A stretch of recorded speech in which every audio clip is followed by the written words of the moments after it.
Have you ever heard someone's last words? I was at work when my phone rang. It was my sister's hospice. Your little sister is declining fast.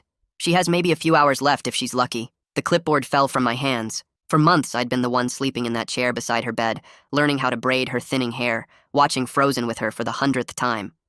Mom claimed she couldn't handle seeing her baby like this, but she'd promised that she'd be there at the end. She's asking for her mother.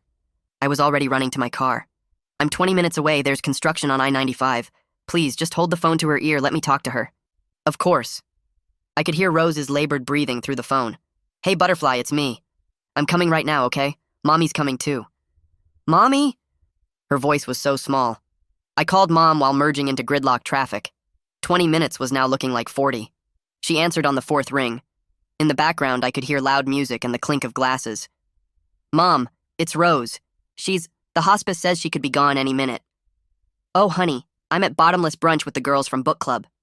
My hands gripped the steering wheel. Mom, Rose is dying. Today. Right now. Get there now. But I already paid $40 for unlimited drinks until 1 p.m. It's only 11:48. I watched the traffic ahead, completely stopped. A sea of red brake lights. Mom, I'll pay you back.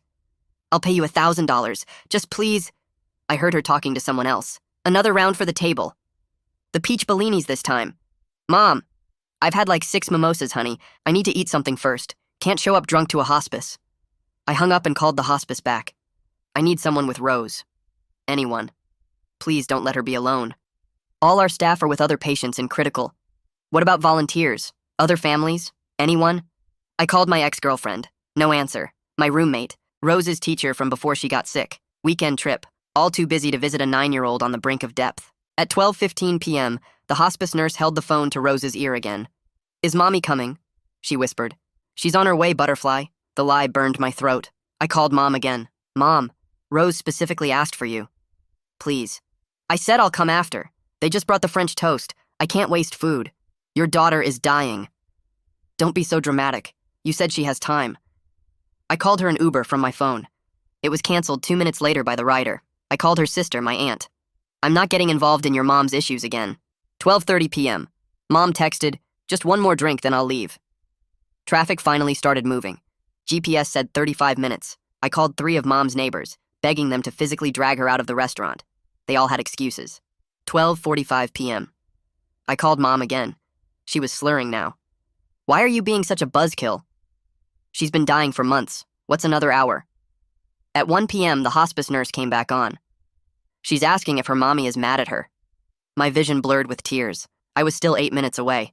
Tell her mommy loves her so much. Tell her... Wait, she wants to say something. I heard rustling, then Rose's voice, barely a whisper. Tell mommy. It's okay. 1:03 p.m. I burst through the hospice doors, taking the stairs 3 at a time. Room 532. Rose looked so small in that bed, her skin almost translucent. When I crashed through the door, completely out of breath, my keys cutting into my palm from gripping them so hard, her eyes fluttered open. Rose, I'm here. I love you so much. I'm so sorry She squeezed my hand with what little strength she had left. Her lips moved. I leaned in close. Love... Her mouth formed the shape of U, but no sound came. Her hand went slack in mine. Beep. The nurse quietly entered to turn the machines off. Mom arrived at 1:35 p.m., reeking of champagne and carrying 2 Target bags. I stopped to get her a stuffed animal, she announced, pulling out a unicorn. Where is... She saw Rose's still form, the empty eyes, the silence where machines used to beep. Why didn't you try harder to get me here? She turned on me, her voice rising. You knew I was out. You should have sent a car service or... She asked for you 17 times, the nurse said quietly. Your son held the phone to her ear so she could hear your voice, but... Mom's face hardened. She was dying anyway. What difference would it have made? I held up Rose's last drawing, still on her bedside table. Stick figures labeled me and Mommy, holding hands under a rainbow. You're trying to make me feel guilty, Mom spat. She didn't even know I wasn't here. I said nothing. I was ready to give my mom the same treatment she gave her daughter. I kept holding Rose's small hand, even though it was already getting cold, and Mom kept going on about how none of this was her fault, while the nurse quietly started pulling out the IV lines from Rose's thin arm. The room felt way too small with Mom's breath filling it with that gross champagne smell, and I knew I had to get out before I said something I couldn't take back. I let go of Rose's hand and walked past Mom without looking at her, but she followed me into the hallway asking what arrangements I'd made, acting like she'd been involved this whole time. I told her I hadn't made any yet because I was actually here with Rose, and she got all huffy and said she was going to make some calls, which probably just meant she was going to update her Facebook. I sat down in the family room with my head in my hands when this woman named Diane Stratton from Hospice Social Services found me and sat down with a big folder of paperwork. She was really gentle but also direct about what needed to happen next, talking about body release forms and funeral home selection and death certificates, and I was just grateful someone was treating this as real instead of some inconvenience. She helped me fill out the forms while Mom was outside on her phone, and Diane gave me a list of funeral homes in the area, along with some information about financial assistance for families. After signing everything, I went back to Rose's room alone while Mom was still outside. And I started gathering her things, carefully folding her favorite unicorn pajamas that were way too big for her now, and packing her iPad with all the games she loved playing. I took the drawing from her bedside table, the one with us under the rainbow, and pressed it flat between two notebooks so it wouldn't get wrinkled. My phone rang about an hour later, and it was William Stratton from Stratton Funeral Home, one of the places Diane had recommended, and he explained they could handle the transfer today and asked if we could meet tomorrow morning to discuss arrangements. I agreed to 9 in the morning and was writing it down when Mom burst back in demanding we have an open casket service with Rose in her pageant dress from 2 years ago that probably wouldn't even fit her anymore.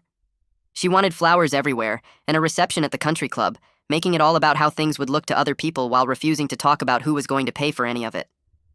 I just nodded and kept packing Rose's things while Mom went on about what kind of flowers and how many people we should invite, and I realized she was planning Rose's funeral like it was some kind of party. When I finally got everything packed and the paperwork done, I drove home alone with my hands shaking so bad I had to pull over twice just to breathe. In the silence of my car, Rose's whispered words kept playing in my head, how she said to tell Mommy it's okay, and I punched the steering wheel over and over until my knuckles started bleeding. I sat there in some random parking lot for 20 minutes just trying to stop shaking before I could drive again. My phone rang, and it was Conrad Peck, my boss, asking why I'd left work so suddenly without telling anyone. When I explained about Rose, his voice got really soft, and he told me to take whatever time I needed, that the team would cover my projects, and he asked if there was anything else he could do to help. I thanked him and said I'd let him know about the funeral arrangements once they were set, and he said not to worry about work at all right now. Later that night, when I was lying in bed staring at the ceiling, Diane texted me a list of grief support groups in the area and some additional funeral homes if I wanted more options. She also included a note about financial assistance programs, specifically for families dealing with child loss, and I took a screenshot right away because I knew I was going to need help paying for everything. I couldn't sleep at all, just kept thinking about Rose asking for Mom 17 times, and Mom choosing mimosas instead, so I got up and created a new folder on my phone called Evidence. I started saving every text from Mom about brunch, the screenshot showing she canceled the Uber I ordered for her, all of it, not really knowing why I was doing it but feeling like I'd need proof of what really happened today. I saved the timeline I'd written down too, every phone call and text with timestamps, because something told me Mom was going to try to change the story later. My apartment felt too quiet without knowing Rose was at the hospice, without having somewhere I needed to be tomorrow to sit with her, and I just sat there adding more screenshots to the folder until the sun started coming up. My eyes burned from staring at my phone screen all night, but sleep wouldn't come. Every time I closed my eyes, I saw those red brake lights stretching forever on I-95. What if I'd left work 5 minutes earlier, or taken the back roads through downtown instead of the highway? What if I'd called Mom at 10 instead of waiting until the hospice called me? The what-ifs kept spinning while I held Rose's drawing against my chest in the dark. At some point, I must have dozed off because my alarm went off at 8, and I had to get ready to meet William Stratton at the funeral home. I threw on the same clothes from yesterday and drove to Stratton Funeral Home where William was already waiting in the lobby. His daughter Lainey appeared with a cup of coffee before I even sat down, and she didn't ask how I took it, but somehow it was perfect with just a little sugar. William spread out brochures and price sheets across his desk and started explaining the basic package, which was already more than I had in my savings account. That was before adding the cemetery plot or the headstone or any kind of actual service. My phone buzzed with a text from Mom saying she couldn't contribute anything because she'd just paid $12,000 for her bathroom renovation last month. But then she wrote that we absolutely had to get the mahogany casket with silk lining because what would people think if we went cheap? I showed William the text and watched his face stay professionally neutral while he quietly slid the cremation brochure toward me. He explained it was dignified and more affordable, and we could still have a beautiful urn and memorial service. I was trying to process the numbers when my phone rang, and it was Diane from the hospice offering to help mediate a family meeting about the arrangements. Her voice was calm and professional, but I could tell she'd dealt with families like mine before. She suggested a conference call for this afternoon at 3 to discuss everything as a family. I agreed, even though I knew how it would go. At exactly 3 o'clock, I joined the call with Mom and Diane, and it lasted maybe 4 minutes before Mom started sobbing about how hard this was for her. She kept saying nobody understands what a mother goes through losing her baby, and how dare anyone question her grief. Diane tried redirecting twice, but Mom just got louder about her suffering. After Mom hung up in tears, Diane called me back privately and explained that as Rose's primary caregiver who'd been making medical decisions, I had the legal right to make funeral arrangements as next of kin. She said it gently, but we both knew what she was really saying. I went back to William's office and chose cremation with a simple purple urn since that was Rose's favorite color. I pulled out my phone and typed a note to myself that said, "Rose deserved so much more than this, but I promise to keep you safe now." The decision felt right, and it meant avoiding the whole spectacle Mom wanted to create for her friends. I just signed the paperwork when Conrad called with someone from HR on the conference line to explain the bereavement leave policy. They were kind, but there were forms to fill out and documentation they needed, and deadlines for submitting everything. The HR person kept listing requirements while I tried to write them down, but my hand was shaking and I kept missing things. They said they'd email everything, but I was already drowning in emails and calls and decisions. That evening, I was trying to eat some toast when my phone started blowing up with notifications. Mom had posted on Facebook about losing her precious angel with a photo from 3 years ago at Rose's school play before she ever got sick. The comments were pouring in from her book club friends and neighbors who hadn't visited once during the months Rose was dying. Everyone was telling Mom how strong she was and what an amazing mother she'd been and how lucky Rose was to have her. Mom was replying to every single comment with crying emojis and long paragraphs about her pain. I started typing my own post with timestamps of every call from that morning and screenshots of Mom canceling the Uber and choosing brunch over her dying daughter. I had 3 paragraphs written about where Mom really was while Rose asked for her 17 times. But I didn't hit post. Instead, I saved it to drafts and took more screenshots of people calling Mom a warrior mother and saying they couldn't imagine her pain. I added them all to my evidence folder, not sure why, but feeling like I needed to document the real story somewhere. My phone rang and I almost didn't answer, but the number looked familiar. It was the hospice nurse who'd been with Rose that morning, and she said she probably shouldn't be calling, but wanted me to know something. She said right before I got there, Rose had been humming Let It Go from Frozen very softly. She said Rose seemed peaceful, like she was waiting, and when she heard my voice on the phone, she'd smiled a little. The nurse said she'd seen a lot of kids pass, and she really believed Rose was holding on until she heard me say, I loved her. After she hung up, I sat there holding the phone and crying for the first time since Rose died, because at least she knew I was there even if Mom wasn't. The next morning, I drove to Stratton Funeral Home with my eyes still puffy and red from crying.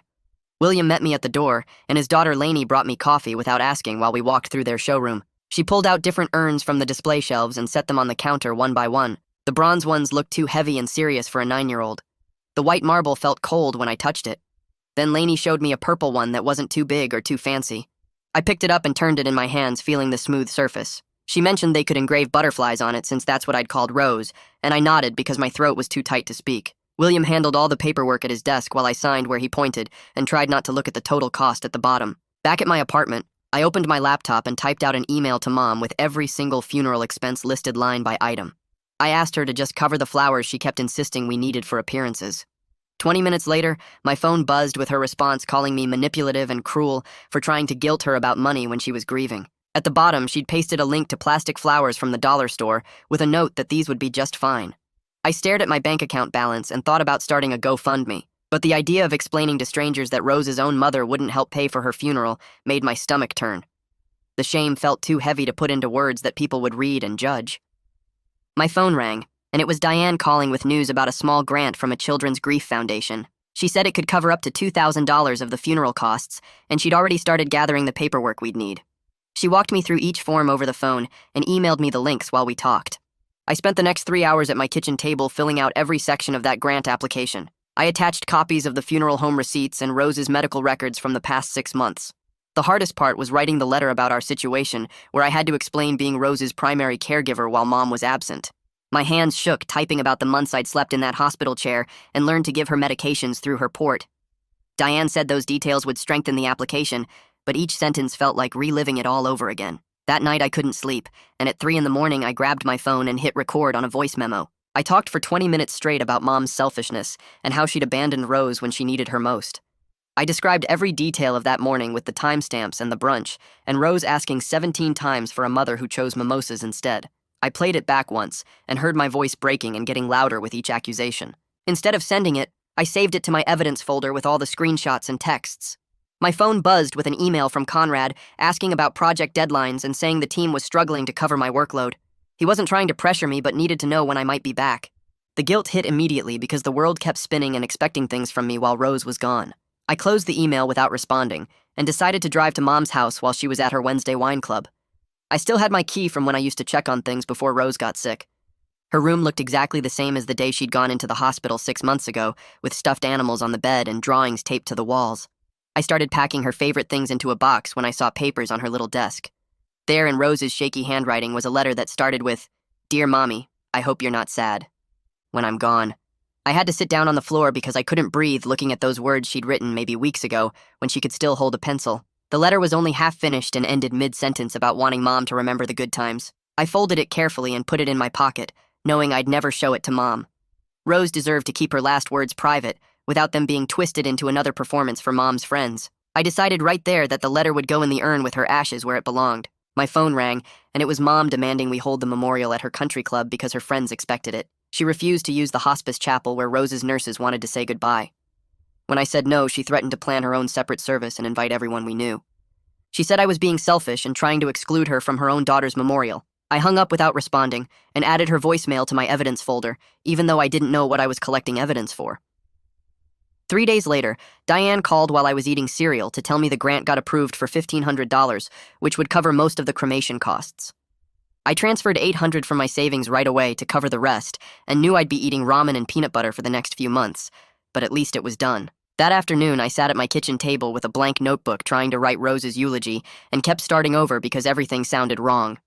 I wrote about how she loved Frozen and would sing Let It Go, even when the chemo made her voice crack. I wrote about her butterfly drawings that covered every wall of her hospital room. I wrote about how she always saved half her candy to share with the nurses, even when she barely ate anything herself. The hardest part was not mentioning Mom at all, but after 17 drafts, I finally had something that was just about Rose. My phone buzzed with a text from my ex saying she heard about Rose from a mutual friend and thought I should forgive my mom for my own peace. I typed back thanks for reaching out and hit the block button because I didn't need another person telling me how to feel about Mom choosing brunch over her dying daughter. The next morning, Diane had set up an appointment with Nina Schaefer, who did grief counseling and had an opening that same week. I drove to her office, which was in an old house converted to therapy rooms, and the intake form asked about family support during this time. I checked the box for none, and Nina circled it with this knowing look like she'd seen this before. She sat across from me in a chair instead of behind a desk and explained that what Mom showed was a pattern of emotional neglect and narcissistic traits, which gave me actual words for what I'd been dealing with my whole life.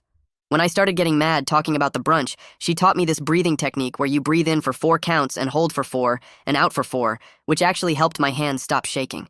We spent the rest of the session working on an email to Mom that would set boundaries for the memorial planning. I wanted to write that she was a selfish monster who let her daughter die alone, but Nina helped me revise it to say all memorial planning would go through me, and our contact would be limited to logistics only.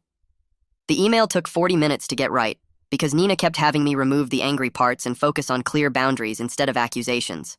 I sent it from her office, and within 10 minutes Mom had replied with 3 paragraphs about how her own mother wasn't there for her, and how she was breaking generational cycles, and how I'd understand when I had kids of my own. I showed Nina the response, and she actually printed it out and put it in my file as what she called Exhibit A of deflection tactics. She pointed out how Mom never once addressed my boundaries or acknowledged what happened with Rose, but instead made herself the victim. I sent back a 2-word reply that just said received and memorial planning details to follow. Mom immediately sent 17 more texts that I could see piling up in my notifications, but I didn't open any of them, and Nina said that was progress. 2 days later, Conrad called to schedule a return-to-work meeting, and I met him at a coffee shop near the office. He explained that I could start with half-days next week and build up to full-time by the end of the month, which actually sounded good because sitting at home was making everything worse. He said the team was struggling to cover my projects, but they understood and wanted to support me however they could. The structure of having somewhere to be and something to focus on besides the empty space where Rose used to be actually helped more than I expected. That night, the funeral home called to say Rose's ashes were ready, and I drove over to pick up the purple urn with butterflies engraved on it that Lainey had added for free. I brought it home and set it on my coffee table next to her rainbow drawing and tried to practice reading the eulogy out loud. Every time I got to the part where I described her saying, "It's okay," my voice would crack and I'd have to start over. I sat there with just the urn and the drawing like we were having our own private memorial service and practiced until I could get through most of it without completely breaking down. The next morning, I had another session with Nina, where we talked about Mom's need for attention and how the memorial would probably become her performance. Nina reminded me that I couldn't control Mom's behavior, but I could control my response to it, and we practiced phrases I could use if Mom tried to make a scene. She gave me homework to choose one thing I would let go of at the memorial and one behavior of Mom's that I wouldn't react to no matter what. I decided I'd let go of trying to make Mom understand what she did, and I wouldn't react if she cried fake tears for attention. Nina said those were good specific goals, and we role-played different scenarios where Mom might try to provoke me. By the end of the session, I had a plan for getting through the memorial without letting Mom turn it into her show. 3 days before the memorial, Mom posted a Facebook event for Saturday at 2 p.m. at her country club. The actual service was Friday at 11 a.m. at the hospice chapel. I saw it when 17 people RSVP'd yes and started posting condolences on the event page.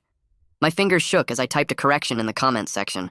I kept it simple and factual, just the right time and place, nothing about how she hadn't even asked me. Mom immediately called me screaming that I was undermining her in public. I hung up and drove to my session with Nina. She had me write down one thing I'd let go of at the memorial. I chose trying to make Mom understand what she did to Rose. Then she asked me to pick one mom behavior I wouldn't react to no matter what. I decided on her fake crying for attention. We practiced responses for different scenarios where Mom might try to start something. Nina kept reminding me this was about honoring Rose, not winning against Mom. She had me repeat phrases like, "This isn't the time," and "Let's focus on Rose," until they felt natural. That night, I made a list of who was actually coming for Rose. Eleanor had confirmed she'd be there with 2 other teachers from Rose's school. The hospice nurses were coming on their lunch break. These were the people who really knew her, not Mom's book club friends. I decided to focus on them instead of whatever show Mom would put on. The memorial morning came, and I got there an hour early to set up Rose's drawings around the room. I placed her stuffed animals on a table by the entrance with a photo from before she got sick. People started arriving at 10:45, and I stood at the podium organizing my eulogy cards. Mom wasn't there at 11 when we were supposed to start. I could see people checking their phones and whispering. At 11:05, I just started without her. I was 3 sentences into talking about Rose's love of butterflies when the door banged open. Mom swept in wearing a black cocktail dress with her hair and makeup perfect. She signed the guest book with big dramatic movements while I kept reading. I didn't pause or acknowledge her entrance even when she made a show of finding a seat in the front row. I talked about how Rose collected butterfly stickers and put them on everything. I described her terrible knock-knock jokes that never made sense, but always made her laugh.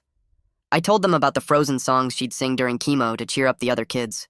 Real tears were flowing from the nurses and teachers who remembered these moments. Mom kept dabbing at her dry eyes with a tissue, turning to check if people were watching her. When I finished, people came up to hug me and share their own Rose memories. Mom grabbed my arm and pulled me into the corner. She hissed that I'd humiliated her by not mentioning her once in the eulogy. She called me cruel and selfish for excluding her own mother from her daughter's memorial. I said the phrase Nina and I had practiced. "This isn't the time." Then I walked away to thank Eleanor for coming. She was standing by Rose's drawings with tears streaming down her face. She handed me a small paper butterfly that Rose had made in art class. It was covered in purple glitter with "I love you" written in Rose's shaky handwriting. Eleanor told me Rose was the kindest child she'd taught in 20 years. She said Rose always shared her snacks with kids who forgot theirs. We both stood there crying real tears while across the room Mom held court with her friends. I could hear her loud voice talking about her unbearable loss. That night, my phone buzzed with a group text Mom sent to all our relatives. She claimed I'd banned her from speaking at her own daughter's memorial. She said I was keeping her from her rightful place as a grieving mother. She painted herself as the victim of my cruelty during the worst time of her life. Some relatives responded with sympathy for her. Others stayed silent. I archived the thread without reading the responses and turned off my phone. The next morning, I met William at the funeral home to collect Rose's ashes. The purple urn looked smaller than I expected. Lainey had added the butterfly engraving for free, delicate wings spreading across the surface. Before they sealed it, I slipped Rose's letter inside, the one that said she hoped Mommy wouldn't be sad. William handled the paperwork quietly, while I signed where he pointed. I thanked them both and carried Rose out to my car. The urn sat in the passenger seat on the drive home. That afternoon, Conrad called about my return to work. We worked out starting with 2 days the next week, then 3 days the week after. We'd build back to full-time over the month. He didn't mention my red eyes during our video call. He didn't comment when I had to mute myself because a commercial with kids came on. He just sent the adjusted schedule and said the team was there for whatever I needed. Nina sat across from me in her office the next morning with a box of tissues between us. She asked how the memorial went, and I told her about Mom showing up late in her cocktail dress. Nina nodded and wrote something down while I described Mom cornering me after my eulogy. She explained that Mom's need to be the center of attention was probably how she dealt with hard feelings. Nina said understanding why Mom acted this way didn't mean I had to accept it or let it hurt me. She taught me a new breathing exercise where I counted to 4 on each inhale and exhale. We practiced what I'd say if Mom tried to guilt me about the memorial again. Nina reminded me that protecting myself while grieving Rose wasn't selfish. She scheduled me for twice a week for the next month and gave me a workbook about complicated grief. That afternoon, Diane called while I was sorting through Rose's things. She wanted to check how I was doing after everything with the memorial. She confirmed the grief support group met Thursday evenings at 7 at the community center on Oak Street. Diane said lots of people there had complicated family situations and understood what it was like. She promised I wouldn't be alone in dealing with Mom's behavior on top of losing Rose. I thanked her for everything she'd done, and she reminded me her door was always open if I needed to talk. After hanging up, I went back to Rose's room with 2 empty boxes from the garage. I put her favorite stuffed animals in the keep box first. Her purple unicorn that she slept with every night went in carefully. Then her collection of butterfly books from the library sales we used to go to together. I found her iPad with all her games still downloaded and wrapped it in bubble wrap. The donate box got filled with clothes that still had tags and toys she never opened. I called Eleanor to see if she could handle taking them to the children's ward. She said she'd be happy to do it so I wouldn't have to go back to the hospital yet. We arranged for her to pick them up tomorrow morning before school. That night, I sat at my kitchen table with a blank piece of paper and started writing to Rose. I told her I was trying to remember her laugh instead of how quiet she got at the end. I wrote about how I'd watch Frozen every year on her birthday, even though I knew all the songs by heart now. I promised to feed the ducks at the pond like we used to do on Saturdays. The words got blurry as tears dropped onto the paper, but I kept writing. I told her about Mom at the memorial and how I wished she could have been different for Rose. I sealed the letter in an envelope and wrote butterfly on the front in purple marker. The next morning, I figured out how to set up email filters on my phone. I created a folder called Mom and set all her messages to go there automatically. The main inbox looked so clean without her constant texts about how I was ruining her life. I decided I'd check the Mom folder once a week on Sundays to see if anything was actually important. The relief hit me immediately, like someone had turned down the volume on a screaming TV. 2 days later, I drove to the botanical garden with Rose's urn on the passenger seat. The butterfly exhibit was in the back, past the rose garden, which felt right somehow. I paid the entrance fee and walked the familiar path we'd taken so many times before. The bench by the butterfly house was empty, so I sat down with the urn in my lap. Butterflies flew around the enclosed space, landing on flowers and feeders. A blue morpho with wings as big as my hand landed on the bench right next to me. It stayed there for almost a minute, opening and closing its wings in the sunlight. I chose to believe it was Rose telling me she was okay wherever she was now. I sat there for an hour watching the butterflies and telling Rose about everything that had happened. Monday morning, Conrad had my desk ready with a stack of easy assignments to ease back in. He didn't make a big deal about me being back or ask how I was doing every 5 minutes. The team acted normal, which was exactly what I needed instead of everyone tiptoeing around me. When I felt the anger building about Mom or the sadness about Rose, I did Nina's breathing exercises. I counted to 4 breathing in and 4 breathing out until my hands stopped shaking. I made it through the whole day without crying or leaving early, which felt like a win. 3 weeks after Rose died, I used thumbtacks to hang her rainbow drawing above my desk at work. Every time I looked up from my computer, I could see those stick figures holding hands. That same day, I filled out the registration form for the grief support group online. I wrote my name and checked the box for sibling loss and complicated family dynamics. The confirmation email said to bring a photo if I wanted to share about my person. I printed the picture of Rose at the butterfly garden from last summer when she was still healthy. Now I'd carry her with me differently. Not as weight pulling me down, but as wings helping me move forward. And that's the wrap up for today. If even one piece of this stuck with you, then it was worth sharing. Hit subscribe and you'll always have the next takeaway waiting.